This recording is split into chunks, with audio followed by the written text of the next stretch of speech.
রাত তখন গভীর। হংকংয়ের একটা অ্যাপার্টমেন্ট। বিছানায় শুয়ে আছেন এক যুবক। তার মাথায় যন্ত্রণা হচ্ছে, হাতে একটা ব্যথার ওষুধ। চোখ বন্ধ করলেন তিনি, আর চোখ খুললেন না। বয়স মাত্র 32। শরীরটা ছিল ইস্পাতের মতো। প্রতিদিন ঘন্টার পর ঘন্টা কসরত করতেন। প্রতিটি পেশি ছিল শক্তির প্রতীক। আর সেই শরীর হঠাৎ থেমে গেল। কোনো অসুখ নয়, কোনো বড় আঘাতের চিহ্ন নেই, শুধু নিঃশব্দে শেষ হয়ে গেল এক নায়কের জীবন। না, শুধু রূপালী পর্দার নায়ক নন, তিনি বাস্তব জীবনেরও নায়ক। আমেরিকার বৈষম্যের প্রতিবাদে যিনি লড়েছেন আজীবন, তিনি ব্রুস লি। আমাদের অনেকের জীবনে তিনি সত্যিকারের এক হিরো। আর শুধু তা পর্দার অভিনয়ের জোরে নয়, তার বর্ণময় জীবন এবং রহস্যময় মৃত্যু তাই এখনো নাড়িয়ে দেয় আমাদের। কেউ বলেন বিষ দেওয়া হয়েছিল তাকে, এর পেছনে রয়েছে বড় চক্রান্ত। আর কেউ বলেন দৈব অভিশাপ। কিন্তু আসল সত্যটা কি? আসবো সেই কথায়। এই কাহিনীটা তাই শুধু একটা মৃত্যু রহস্য নিয়েই নয়, এই গল্পটা এমন একজন মানুষের যিনি নিজের শরীর দিয়ে ভেঙেছিলেন বৈষম্যের দেওয়াল, যিনি এশিয়ার মুখ বদলে দিয়েছিলেন হলিউডে, যার দর্শন আজও অনুপ্রাণিত করে কোটি কোটি মানুষকে। সেই ব্রুস লির জীবন এবং তার রহস্যময় মৃত্যু নিয়েই আজকের এই এপিসোড। ভিডিওটি পুরোটা দেখে ভালো লাগলে লাইক, শেয়ার এবং হাইপ করে আরও মানুষের কাছে পৌঁছে দিতে ভুলবেন না। নমস্কার, সবাইকে আমার এই ভিন্ন স্বাদের চ্যানেলে স্বাগত। আমি সুব্রত বসু। 1940 সাল, আমেরিকার সান ফ্রান্সিসকো শহরের একটা হাসপাতালে জন্ম নিল এক শিশু। বাবা ছিলেন হংকংয়ের অপেরা শিল্পী, মা মিশ্র রক্তের চীনা এবং জার্মান পূর্বপুরুষ। শিশুটির নাম রাখা হলো লি জুন ফান। পরে তার একটা পশ্চিমী নামও দেয়া হলো ব্রুস লি। জন্মের কয়েক মাস পরেই পরিবারটি ফিরে গেল হংকংয়ে। সেখানেই কাটলো ব্রুস লির শৈশব। সেই সময় হংকং ছিল ব্রিটিশদের উপনিবেশ। রাস্তায় রাস্তায় ছিল বৈষম্য, ঠিক আমাদের দেশের মতোই। ব্রিটিশরা নিজেদের সেরা মনে করত, স্থানীয়দের মনে করত নিচু স্তরের মানুষ। ছোট্ট ব্রুস এই বৈষম্য দেখে বড় হচ্ছিল। আর এর ফলেই শৈশব থেকেই তিনি হয়ে উঠছিলেন অস্থির প্রকৃতির। রাস্তার লড়াইয়ে জড়িয়ে পড়তেন প্রায়ই। মা বাবা একটু চিন্তিত হয়ে পড়লেন। তখনই একটা সিদ্ধান্ত নেওয়া হলো, তাকে পাঠানো হলো মার্শাল আর্ট শিখতে। ব্রুসের বয়স তখন মাত্র 13। ওই সময় তার শিক্ষক ছিলেন ইপ ম্যান, কুংফুর এক কিংবদন্তি গুরু। শেখাতেন উইং চুন শৈলীর মার্শাল আর্ট। এই শৈলী বদলে দিল ব্রুসের জীবন। ব্রুসকে শুধু কৌশলই শেখাননি, তিনি শিখিয়েছিলেন একটা দর্শনও, শরীর আর মনের মেলবন্ধন, শক্তি আর নমনীয়তার ভারসাম্য। কিন্তু হংকংয়ে বেশি দিন থাকা সম্ভব হলো না। রাস্তার মারামারিতে জড়িয়ে পুলিশের খাতায় নাম উঠেছিল তার। মা বাবা ভয় পেয়ে গেলেন। শেষ পর্যন্ত তারা তাকে পাঠিয়ে দিলেন আমেরিকায়। তার বয়স তখন 18। পকেটে সামান্য টাকা নিয়ে আমেরিকার মাটিতে পা রাখলেন ব্রুস। প্রথমে সিয়াটেল শহরে কাজ করতেন একটা রেস্তোরাঁয়, থাকতেন একজন আত্মীয়র বাড়িতে। ওয়াশিংটন বিশ্ববিদ্যালয়ে ভর্তি হলেন দর্শন শাস্ত্র পড়তে। দর্শন মানে ফিলোসফি তার খুব প্রিয় বিষয় ছিল। আর সেই ক্লাসেই পরিচয় হলো লিন্ডা এমবির সঙ্গে, পরে যিনি হলেন তার স্ত্রী। কিন্তু এই সম্পর্ক সহজ ছিল না। ব্রুস ছিলেন চীনা আর লিন্ডা ছিলেন আমেরিকান। সেই সময় আমেরিকার অনেক রাজ্যেই এরকম বিয়ে ছিল অবৈধ। তবুও দুজনে বিয়ে করলেন। আইনের চোখ রাঙানি উপেক্ষা করেই এই বিয়ে হলো। জীবিকার জন্য ব্রুস এবার শুরু করলেন কুংফু শেখাতে। ছোট্ট একটা স্কুল খুললেন। কিন্তু এতেই ঘটল আরেকটা সমস্যা। সেই সময় চীনা মার্শাল আর্ট শেখানো হতো শুধু চীনাদেরই। এই প্রথা খুব কঠোরভাবে মানা হতো। ব্রুস এই প্রথা মানলেন না। তিনি শেখাতে শুরু করলেন সব দেশের, সব জাতের, সব ধর্মের ছাত্রকে। এই সিদ্ধান্তে প্রচণ্ড ক্ষেপে গেল চীনা সম্প্রদায়ের একটা অংশ। ঐতিহ্যবাহী গুরুরা মনে করলেন তিনি চীনাদের গোপন জ্ঞান বিলিয়ে দিচ্ছেন বাইরের মানুষের কাছে। তারা তাকে সরাসরি চ্যালেঞ্জ করে বসলেন। সেটা ছিল একটা লড়াইয়ের চ্যালেঞ্জ। সান ফ্রান্সিসকোর এক প্রবীণ গুরুর শর্ত ছিল, যদি ব্রুস হারেন তবে বন্ধ করতে হবে তার স্কুল আর যদি যেতেন তবে তিনি স্বাধীনভাবে শেখাতে পারবেন যে কোনো মানুষকে। লড়াইটা হলো, মাত্র কয়েক মিনিটেই জিতলেন ব্রুস, কিন্তু লড়াইয়ের পর তিনি নিজেই খুব অসন্তুষ্ট হলেন। তার মনে হলো এই ঐতিহ্যবাহী কুংফুতে বড় বেশি বাঁধন, বড্ড বেশি নিয়মের বেড়াজাল। বাস্তব লড়াইয়ে এত নিয়মের কোনো দরকারই নেই। এই উপলব্ধি থেকেই জন্ম নিল এক নতুন দর্শন। তিনি এর নাম দিলেন জিত কুন দো। এটা কোনো নির্দিষ্ট শৈলী নয়, বরং একটা চিন্তা পদ্ধতি। যে কোনো কৌশল থেকে যা কাজে লাগে সেটাকে গ্রহণ করো, বাকিটা ফেলে দাও। মানে জলের মতো হও, যে পাত্রে ঢালা হবে সেই পাত্রের আকার নাও। এখানেই প্রশ্ন ওঠে, হাজারো মার্শাল আর্ট শিল্পী ছিলেন সে যুগে, তবে ব্রুস লি কেন আজও অনন্য? এর প্রথম কারণ, তিনি ভাঙলেন সীমানা। কুংফুকে তিনি গোপন রাখেননি একটা জাতির নিজস্ব সম্পত্তি করে, তিনি একে করলেন বিশ্বজনীন। তার কাছে মার্শাল আর্ট ছিল মানুষের আত্মপ্রকাশের ভাষা, সব কিছুর উপরে। আর দ্বিতীয় কারণ, তিনি ছিলেন দর্শনের ছাত্র। শুধু শরীর চর্চা নয়, তিনি পড়তেন তাও দর্শন, বৌদ্ধ দর্শন এবং পশ্চিমী দর্শন। বিশ্ববিদ্যালয়ের জ্ঞান তিনি মিশিয়ে দিলেন মার্শাল আর্টের সঙ্গে। আর তৃতীয় কারণটি হলো শারীরিক প্রশিক্ষণ নিয়ে তার বৈজ্ঞানিক দৃষ্টিভঙ্গি। সে যুগে এটা নিয়ে কেউ এত গভীরভাবে ভাবতেন না। ব্রুস লি সব সময় সঙ্গে রাখতেন একটা নোট বই, লিখে রাখতেন প্রতিটি কৌশলের বিশ্লেষণ, পুষ্টি নিয়ে ভাবতেন, ওজন প্রশিক্ষণ নিয়ে পড়াশুনো করতেন। সেই সময়ের তুলনায় তিনি ছিলেন অনেকটা এগিয়ে। আর চতুর্থ কারণটা হলো তার অভিনয়। তিনি শুধু যোদ্ধা ছিলেন না, ছিলেন একজন অভিনেতাও। বাবার অপেরার সূত্রে তার রক্তে ছিল অভিনয়। তার চোখের ভাষা, শরীরী ভঙ্গি সব কিছু ছিল সহজাত। পর্দায় তাকে দেখলে মনে হতো না তিনি অভিনয় করছেন। আর এই সব কিছু মিলিয়ে তিনি হয়ে উঠলেন একজন ব্যতিক্রমী মানুষ। এমন একজন মানুষ যিনি শুধু লড়াকু নন, যিনি দার্শনিক, শিক্ষক, শিল্পী, সব কিছু একসঙ্গে। আর তার খ্যাতি তাই ছড়াতে লাগলো আমেরিকায়।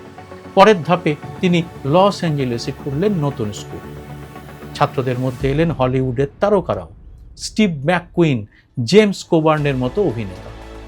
ব্রুসও ধীরে ধীরে নজরে পড়লেন প্রযোজকদের। 1966 সালে সুযোগ এলো টেলিভিশনে। গ্রিন হর্নেট নামের একটি ধারাবাহিকে অভিনয় করলেন একটি চরিত্রে। কিন্তু এখানেও দেখা দিল বৈষম্য। প্রধান চরিত্রে ছিলেন একজন মার্কিন অভিনেতা, অথচ দর্শকরা মুগ্ধ হলেন তার লড়াইয়ের দৃশ্যে। ব্যাস, বিপদে পড়তে হলো তাকে। শুরু হয়ে গেল তাকে নানা রকমভাবে হেনস্থা করা। এরপরে একটা সিরিয়াল তৈরির প্রস্তাব দিলেন তিনি, নাম ছিল কুংফু। গল্পটা একজন চীনা সন্ন্যাসীকে নিয়ে, যিনি ঘুরে বেড়ান আমেরিকার পুরনো পশ্চিমে। কিন্তু হলিউডের স্টুডিও প্রত্যাখ্যান করলো তাকে। প্রধান চরিত্রে নেওয়া হলো এক মার্কিন অভিনেতাকে, যিনি মেকআপ দিয়ে চীনা সাজলেন। এই ঘটনা ভেঙে দিল ব্রুসের মন। বুঝলেন, আমেরিকার বিনোদন জগৎ তাকে নায়ক হিসেবে মানতে রাজি নয়। ক্ষোভ আর অপমান নিয়ে তিনি ফিরে গেলেন নিজের দেশ হংকংয়ে। হংকং তখনও তাকে ভোলেনি। ছোটবেলার শিশু অভিনেতা হিসেবে তিনি পরিচিত ছিলেন সেখানে। ফিরে আসার পর এক প্রযোজনা সংস্থা প্রস্তাব দিল ছবি করার। ছবিটির নাম দ্য বিগ বস। কিছুদিন পরে মুক্তি পেল সেই ছবিটি। আর হংকংয়ের বক্স অফিসে ঘটল বিস্ফোরণ। রেকর্ড ভেঙে গেল একের পর এক। মানুষ হলে ছুটে গেল দলে দলে। ব্রুস লি রাতারাতি হয়ে উঠলেন এশিয়ার সবচেয়ে বড় তারকা। এরপরে এলো ফিস্ট অফ ফিউরি। এই ছবিতে তিনি অভিনয় করলেন এক চীনা যোদ্ধার লড়াই জাপানি দখলদারদের বিরুদ্ধে। ছবিটি অনেকে দেখেছেন। ছবিটির একটা দৃশ্যের কথা মনে করুন। একটা পার্কের গেটে লেখা ছিল কুকুর এবং চীনাদের প্রবেশ নিষেধ। ঠিক আমাদের দেশের মতোই। ব্রুস সেই সাইনবোর্ডটা ভেঙে গুড়িয়ে দিলেন লাথি মেরে। এই দৃশ্য দেখে দর্শকরা আনন্দে চিৎকার করলেন হলে বসে। এই দৃশ্যই বলে দেয় তার রাজনৈতিক অবস্থানটা ঠিক কীরকম ছিল। তিনি প্রচলিত অর্থে কোনো রাজনৈতিক দলের সদস্য ছিলেন না, কোনো নির্দিষ্ট মতাদর্শের পতাকাও তিনি ওড়াননি। কিন্তু তার কাজেই ছিল স্পষ্ট বার্তা: ঔপনিবেশিক অপমানের বিরুদ্ধে প্রতিরোধ, জাতির মর্যাদার লড়াই, চীনা পরিচয়ের গর্বের ঘোষণা।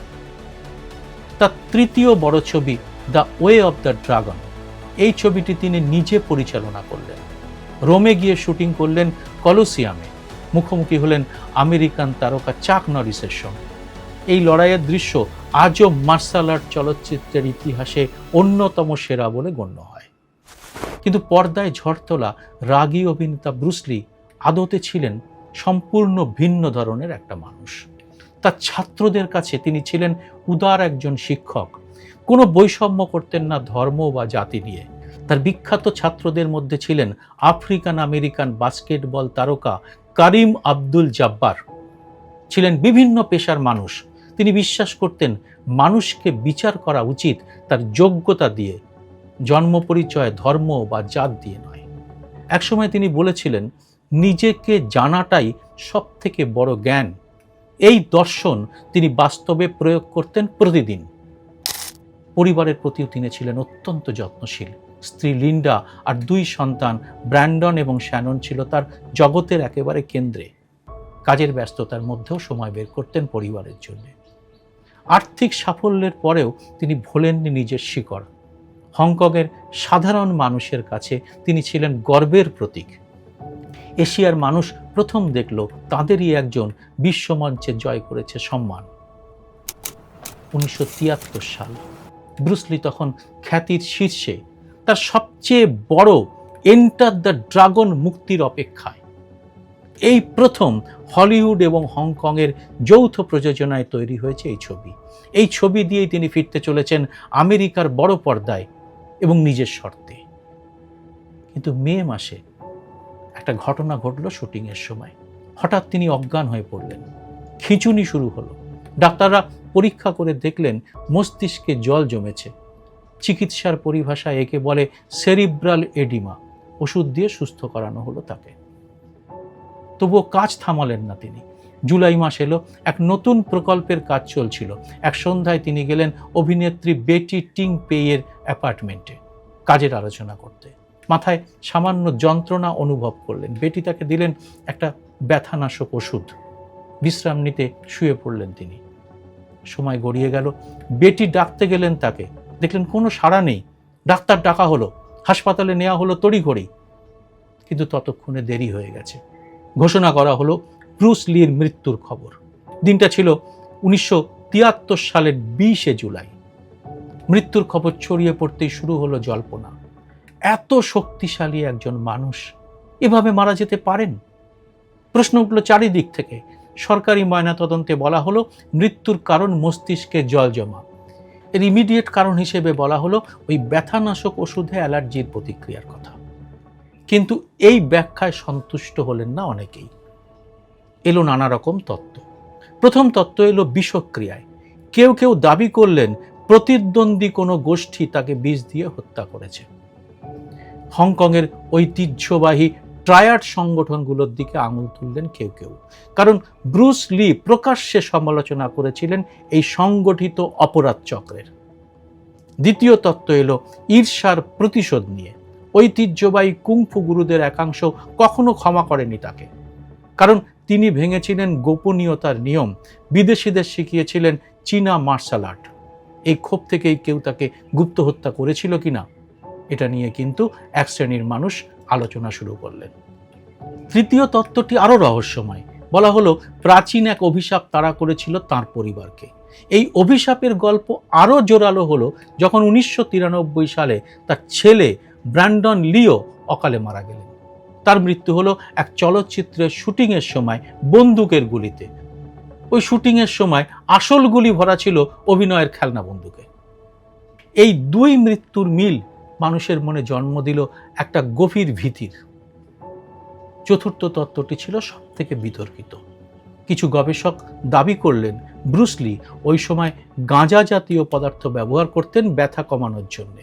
এর সঙ্গে ব্যথানাশক ওষুধ মিশে গিয়ে হয়তো তৈরি করেছিল বিষাক্ত প্রতিক্রিয়া। আধুনিক চিকিৎসা বিজ্ঞানীদের একাংশ মনে করেন অতিরিক্ত পরিশ্রম আর ওষুধের মিথস্ক্রিয়া মিলিয়েই ঘটেছিল এই বিপর্যয়। কিন্তু কোনো তত্ত্বই সঠিক আলো দেখাতে পারল না। 2022 সালে এসে তার মৃত্যু নিয়ে একটা নতুন গবেষণাপত্র প্রকাশিত হয়েছে। বিজ্ঞানীদের একদল দাবি করলেন অতিরিক্ত জল পান এবং শরীরে সোডিয়ামের মাত্রা কমে যাওয়ার কারণেই এই মৃত্যু হয়েছে। এই অবস্থাকে বলা হয় হাইপোপোনেট্রেমিয়া। কিডনি সঠিকভাবে অতিরিক্ত জল বের করতে না পারলে মস্তিষ্কে জল জমে যায়। এই তত্ত্বটি বিজ্ঞানী মহলে কিছুটা হলেও স্বীকৃতি পেয়েছে, তবে নিশ্চিত সত্য কিন্তু আজও অধরা। 50 বছরেরও বেশি সময় পার হয়ে গেছে, তবু এই মৃত্যুর প্রকৃত কারণ নিয়ে কোনো ঐকমত্য নেই। রহস্য থেকে গেছে রহস্যেই। ব্রুসের মৃত্যুর মাত্র 6 দিন পরে মুক্তি পেল এন্টার দ্য ড্রাগন। ছবিটি দেখার সুযোগ পেলেন না ব্রুস নিজেই, কিন্তু এই ছবি তাকে করে দিল অমর। বিশ্বজুড়ে আয় করলো কোটি কোটি ডলার। প্রথমবার একজন এশিয়ান অভিনেতার ছবি দেখতে ভেঙে পড়ল গোটা বিশ্ব এবং আমেরিকা। তার মৃত্যুর পরে বদলে গেল হলিউডের দৃষ্টিভঙ্গিও। এশিয়ান অভিনেতাদের প্রতি ধারণা বদলাতে শুরু করলো ধীরে ধীরে। মার্শাল আর্ট চলচ্চিত্রে হয়ে উঠল একটা আলাদা ধারা। জ্যাকি চ্যান থেকে জেট লি, এখন সবাই সেই পথে হাঁটছে। তার দর্শনও বেঁচে রইল প্রজন্মের পর প্রজন্ম। জলের মতো হও, এই বাক্যটা আজ উদ্ধৃত হয় বিশ্বজুড়ে। খেলাধুলো, ব্যবসা, পড়াশুনো, জীবনের নানা ক্ষেত্রে মানুষের প্রেরণা হয়ে উঠেছেন ব্রুস লি। ব্রুস লি কোনো সাধারণ তারকা ছিলেন না, তিনি ছিলেন একটা প্রতীক, বৈষম্যের বিরুদ্ধে প্রতিরোধের প্রতীক, আত্মবিশ্বাসের প্রতীক। 32 বছরের সংক্ষিপ্ত জীবনে তিনি যা করে দেখিয়েছিলেন তা অনেকে দীর্ঘ জীবনেও করতে পারেন। তিনি ভেঙে দিয়েছিলেন বৈষম্যের দেওয়াল, বদলে দিয়েছিলেন অনেক ধারণা, আর রেখে গিয়েছিলেন একটা দর্শন। আর সেই জন্যেই কি তার নাম প্রতিটি মার্শাল আর্ট শিক্ষার্থীর হৃদয়ে আর প্রতিটি স্বপ্নদ্রষ্টা মানুষের চেতনায় রয়েছে উজ্জ্বল হয়ে। আপনারা কি বলেন অবশ্যই জানান কমেন্ট বক্সে। জয় হিন্দ, সত্যমেব জয়তে।